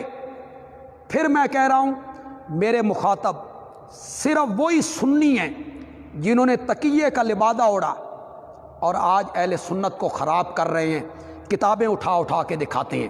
میری دو باتوں کو کوئی رد کرے، حضرت حسن حضرت حسین نے صلح کیوں کی، بیعت کیوں کی، وظیفے معاویہ کی حکومت میں کیوں وصول کیے، عطیے کیوں وصول کیے؟ یہ عطیوں کا وصول کرنا، وظیفوں کا وصول کرنا، بیعت کا کرنا، حکومت اور خلافت ان کے سپرد کرنا، اس بات کی واضح دلیل ہے کہ حضرت علی کے یہ دونوں بیٹے معاویہ کو حق اور سچ مانتے تھے۔ آگے چلیں گے انشاءاللہ۔ اگر کوئی ایسا سنی جو اپنے چینلوں پہ بیٹھ کے، جیسے مرزا محمد علی انجینئر اپنے چینلوں پہ بیٹھ کے یہ نفرت پھیلاتے ہیں حضرت معاویہ کے متعلق اور کتابیں اٹھا اٹھا کے دکھاتے ہیں، اگر وہ آگے چلے تو ہم بھی انشاءاللہ آگے چلیں گے انشاءاللہ۔ سورۃ توبہ جی،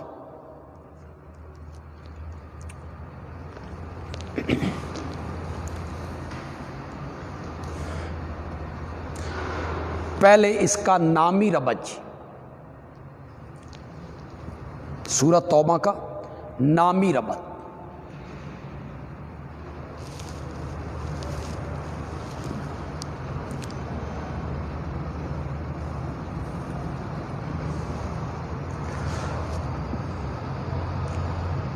میدان جنگ میں فتح ہو جائے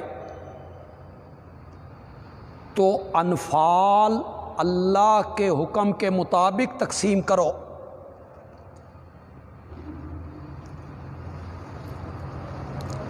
اور اگر وہ توبہ کر لیں تو پھر وہ تمہارے بھائی ہیں۔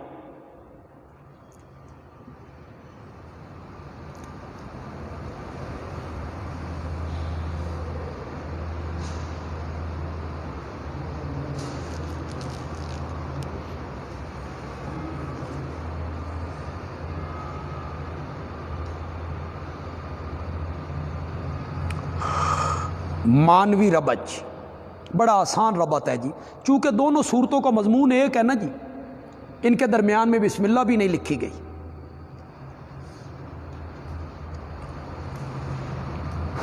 سورۃ انفال میں قوانین جنگ بیان ہوئے،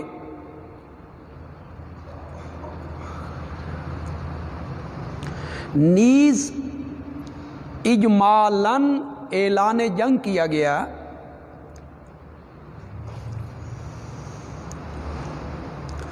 اب توبہ میں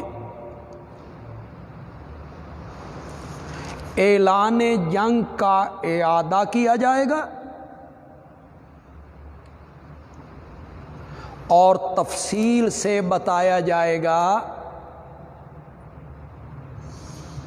کہ جہاد کن لوگوں سے کرنا ہے۔ سمجھ آ گئی جی؟ اب آپ سے کوئی پوچھے توبہ کا مضمون کیا ہے تو آپ کہیں گے انفال میں اعلان جنگ اجمالاً اور توبہ میں اعلان جنگ تفصیلاً۔ بس یہ آسان سا ذہن میں رکھیں۔ تفصیلاً کا کیا مطلب؟ یعنی یہ بھی بتایا جائے گا کہ کن کن لوگوں سے جہاد کرنا ہے۔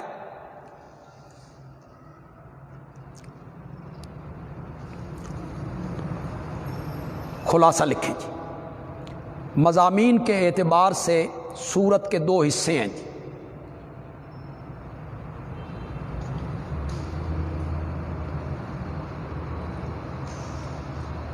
پہلا حصہ ابتدا سے لے کے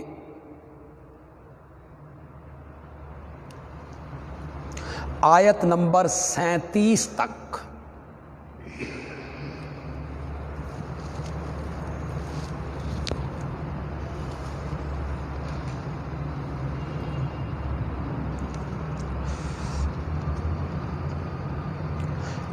دوسرا حصہ وہاں سے لے کے آیت نمبر 22 تک، آیت نمبر 122 تک، آیت نمبر 122 تک۔ اس کے بعد صرف آخری رکوع رہ گیا جی۔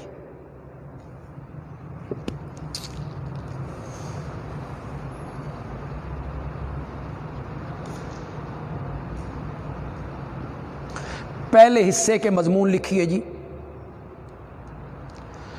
بد عہدی کرنے والے مشرکین سے اعلان برات اور اعلان جنگ۔ بد عہدی کرنے والے مشرکین سے اعلان برات اور اعلان جنگ۔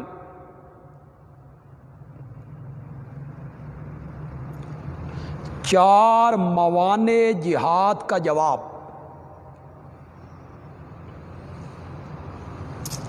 موانع رکاوٹ۔ ذہنوں میں اشکال پیدا ہوتا ہے، ان سے کیسے جنگ کریں؟ ان سے تو جنگ نہ کرنے کا ہم نے معاہدہ کر رکھا ہے، ان سے کیسے جنگ کریں؟ چچا ہے، ماموں ہے، بھتیجا ہے، بھانجا ہے، ان سے کیسے جنگ کریں؟ بیت اللہ بناتے ہیں، حاجیوں کو ستو پلاتے ہیں۔ موانع جہاد جو ذہنوں میں پیدا ہوتا ہے ان کے اللہ جواب دیں گے۔ چار موانع جہاد کا جواب۔ مشرکین سے قتال کی 6 وجوہات۔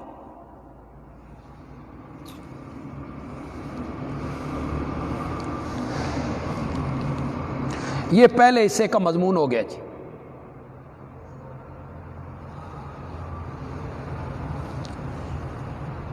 دوسرے حصے میں صحابہ کی 3 اور منافقوں کے 4 طبقوں کا ذکر۔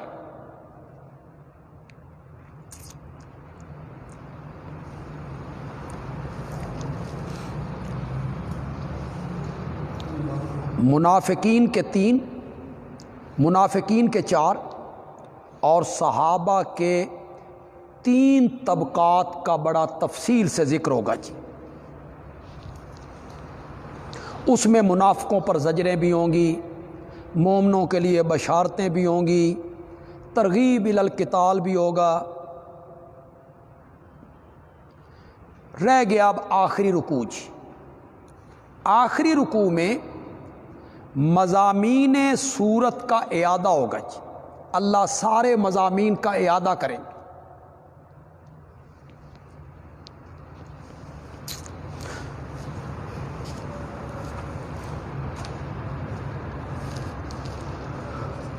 سورت توبہ سے پہلے بسم اللہ نہیں لکھی گئی۔ امام رازی رحمۃ اللہ علیہ نے لکھا کہ تمام آیات اور تمام سورتوں کی جو ترتیب ہے یہ توفیقی ہے، یعنی نبی اکرم صلی اللہ علیہ وسلم نے اللہ کے حکم سے سورتوں کی یہ ترتیب دی ہے، یہ کسی صحابی نے نہیں دی۔ اور صحیح بات یہ ہے کہ نبی اکرم صلی اللہ علیہ وسلم نے انفال کے بعد توبہ رکھوائی تو آپ نے اس میں بسم اللہ نہیں لکھوائی۔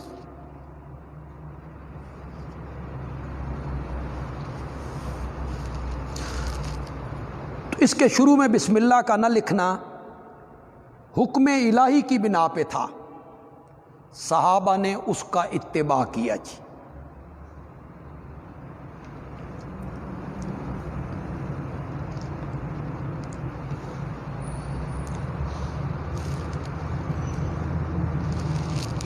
حضرت محمد ابن علی المعروف بہ حنفیہ اور سفیان ابن عیینہ، ان کا ایک قول روح المعانی نے نقل کیا کہ توبہ سے پہلے بسم اللہ نازل نہیں ہوئی، اس لیے کہ توبہ قتال کا حکم لے کر آئی ہے اور بسم اللہ تو امان ہے، بسم اللہ امان ہے، اور توبہ قتال کا حکم لے کے آئی ہے، برات کا حکم لے کے آئی ہے۔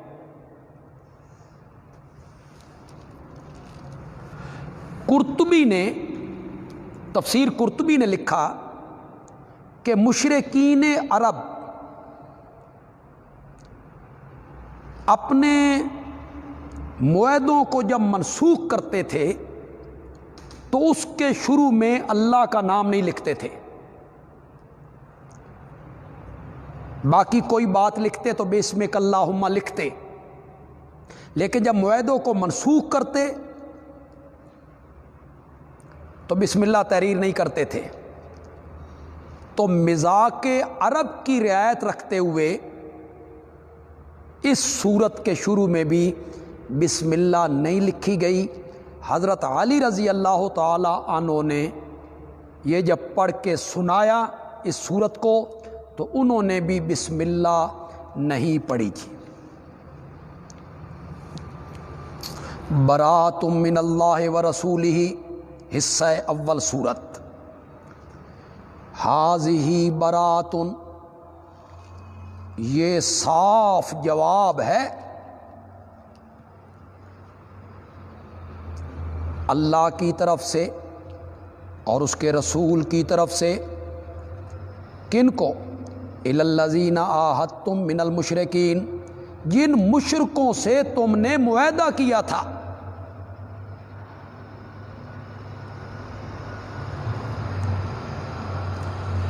مراد قریش ہیں، معاہدہ ہوا تھا قریش اور مسلمانوں کے درمیان۔ پھر جو چھوٹے قبیلے تھے وہ ان کے حلیف بنتے چلے گئے۔ بنو خزاع یہ مسلمانوں کے حلیف ہو گئے، مسلمانوں کے ساتھ مل گئے باوجود اس کے کہ مشرک تھے، اور بنو بکر جو تھے وہ مشرکین کے حلیف ہو گئے۔ چھوٹے قبیلے بڑوں کی پناہ لیتے ہیں نا، بنو خزاع مسلمانوں کے جھنڈے تلے آ گئے اور بنو بکر قریش کے جھنڈے کے نیچے آ گئے۔ بنو بکر جو تھے یہ بنو خزاع کے مخالف تھے، دونوں آپس میں دشمن ہیں، ایک ادھر ہو گیا ایک ادھر ہو گیا۔ بنو بکر نے بنو خزاع پہ حملہ کر دی، حالانکہ وہ حملہ نہیں کر سکتے تھے اس معاہدے کے تحت۔ قریش نے ان کی مدد کی، بنو بکر کی۔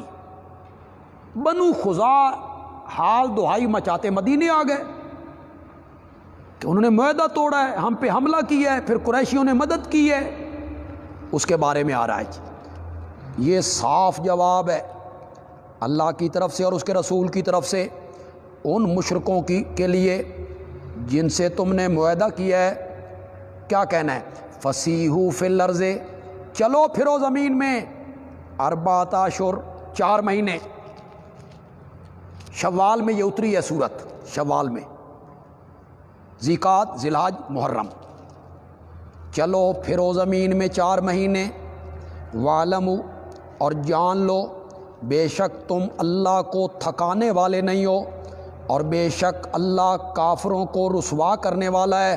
وَأَذَانٌ مِّنَ اللَّهِ وَرَسُولِهِ، اور اعلان عام ہے،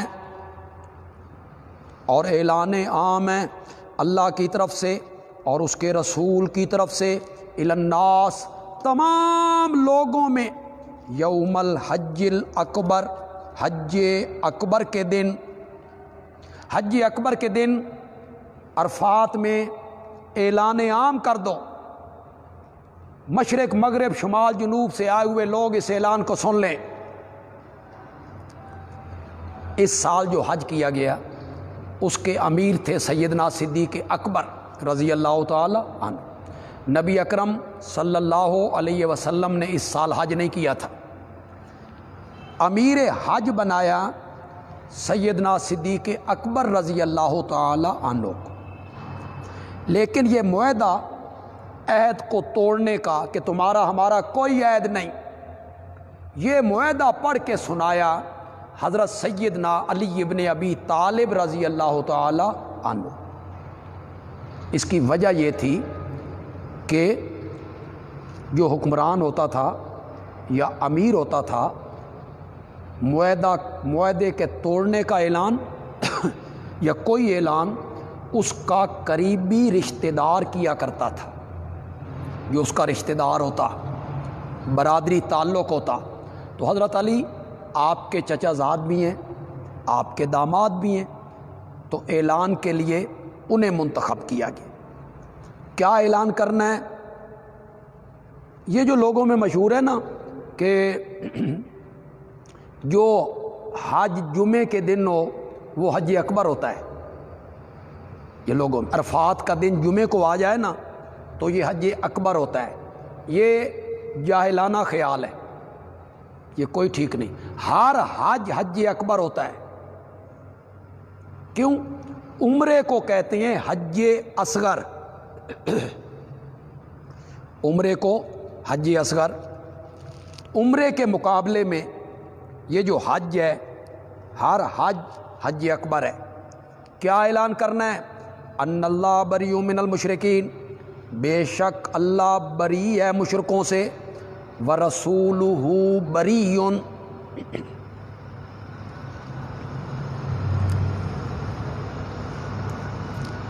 ورسولہ بریء، اور اس کا رسول بھی بری ہے، کوئی تعلق نہیں ہے۔ فَإِن تُبْتُمْ، پھر اگر تم توبہ کر لو۔ یہ من المشرکین کون سے مشرکین ہیں جی؟ بد عہد، نقض عہد کے مرتکب، جنہوں نے عہد توڑ دیا تھا۔ پھر اگر تم توبہ کر لو تو یہ تمہارے حق میں بہتر ہے۔ وَإِن تَوَلَّيْتُمْ، اور اگر تم منہ موڑو گے، اعراض کرو گے، شرک پہ پختہ رہو گے، فَاعْلَمُوا، تو جان لو تم اللہ کو عاجز کرنے والے نہیں ہو، اور خوشخبری سنا کافروں کو عذاب علیم کی۔ إِلَّا الَّذِينَ عَاهَدتُّم مِّنَ الْمُشْرِكِينَ، مگر جن مشرکوں سے تم نے معاہدہ کیا، ثُمَّ لَمْ يَنْكُثُوكُمْ، پھر انہوں نے کوئی قصور نہیں کیا، تمہارا نقصان نہیں کیا۔ وَلَمْ يُظَاهِرُوا عَلَيْكُمْ أَحَدًا، اور تمہارے خلاف کسی کی بھی مدد نہیں کی۔ فَأَتِمُّوا إِلَيْهِمْ عَهْدَهُمْ، تو پورا کرو ان کی طرف ان کے عہد کو، إِلَى مُدَّتِهِمْ، ان کی مدت تک، اگرچہ 4 مہینے سے زیادہ ہو۔ یہ کون ہے جی؟ یہ ہیں جی بنو کنانہ اور بنو زمرہ، یہ 2 قبیلے ہیں جی، بنو کنانہ اور بنو زمرہ۔ یہ تھے مشرک، ان سے مسلمانوں کا معاہدہ ہوا تھا، انہوں نے کوئی معاہدہ نہیں توڑا، کوئی نقصان نہیں کیا، مسلمانوں کے خلاف کسی کی مدد نہیں کی۔ تو فرمایا جتنی مدت کے لیے تم نے ان سے معاہدہ کر رکھا ہے وہ ساری مدت تم کیا کرو؟ پوری کرو۔ ان کے لیے 4 مہینے کی شرط کوئی نہیں۔ ان اللہ یحب المتقین، بے شک اللہ محبت کرتے ہیں احتیاط کرنے والے لوگوں سے۔ شاہ عبد القادر صاحب نے معنی کیا جی، یعنی جو معاہدوں کو نہیں توڑتے، عہد کو پورا کرنے والے لوگ ہیں، اللہ بھی انہی سے محبت کرتے ہیں۔ فَإِذِ انْسَلَخَ الْأَشْهُرُ الْحُرُمُ، پھر جب گزر جائیں 4 مہینے، ذیقات، ذوالحج، محرم گزر جائے نا، فَاقْتُلُوا الْمُشْرِكِينَ، تو قتل کرو مشرکوں کو، مار دو انہیں،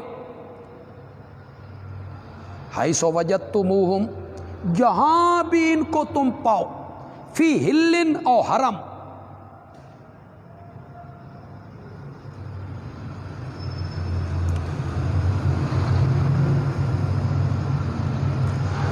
عرب کے مشرکین کے لیے دو راستے ہیں، دو راستے شریعت نے متعین کیے، ایمان قبول کر لو یا چھوڑ دو، نکل جاؤ۔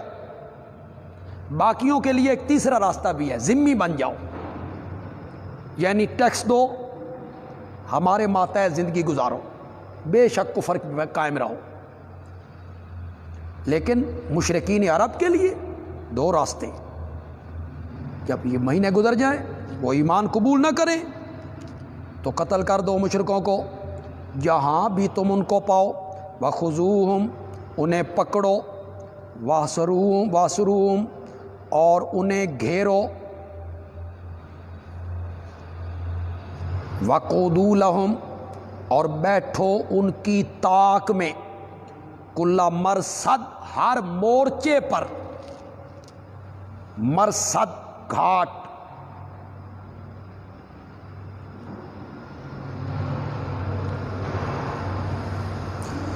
شاہ ولی اللہ محدث دہلوی رحمۃ اللہ علیہ نے میں نے کیا کمین گاہ، کمین گاہ، شاہ عبد القادر صاحب نے میں نے کیا ان کی طاق پر، یعنی انہیں چھوڑنا نہیں۔ فَإِن تَابُوا، پھر اگر وہ توبہ کر لیں، وَأَقَامُوا الصَّلَاةَ، اور نماز قائم کرنے لگیں، وَآتَوُا الزَّکَاةَ، اور زکوٰۃ دینے لگیں، یعنی مسلمانوں جیسے کام کرنے لگ جائیں، ایمان قبول کر لیں، شرک و کفر سے توبہ کر لیں، فَخَلُّوا سَبِيلَهُمْ، ان کا راستہ چھوڑ دو، پھر انہیں کچھ نہیں کہنا۔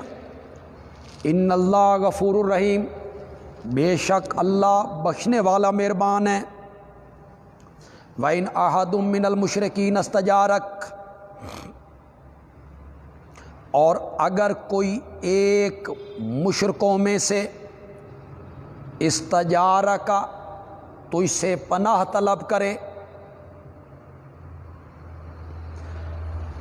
حرمت والے مہینے گزر جانے کے بعد